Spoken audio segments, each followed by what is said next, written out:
সম্ভবত 177 নম্বর বুথে শওকত মোল্লা সাহেবের বাইক বাহিনী তাণ্ডব চালাচ্ছিল। সেখানে তাণ্ডব চালানোর কারণটা হচ্ছে ওখানে শওকত মোল্লা সাহেবের একটাও ভোট পাবে না।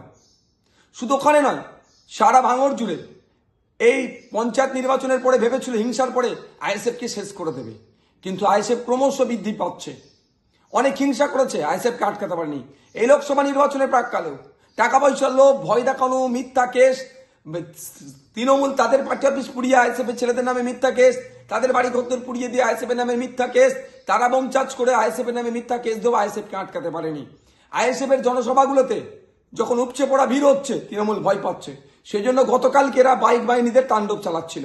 বাইক বাহিনী যখন গ্রামে ঢুকে বোমাবাজি করছিল, আইএসএফ কর্মী সাধারণ মানুষকে বিতস্তত করে সন্ত্রাসের পরিবেশ কায়েম করে যাতে এরা ভোট দিতে না বার হয়, যখন এই ভয় দেখাচ্ছিল, আইএসএফ এর কর্মী সমর্থকদেরকে ভয় দেখিয়ে চমকানো ধমকানো যখন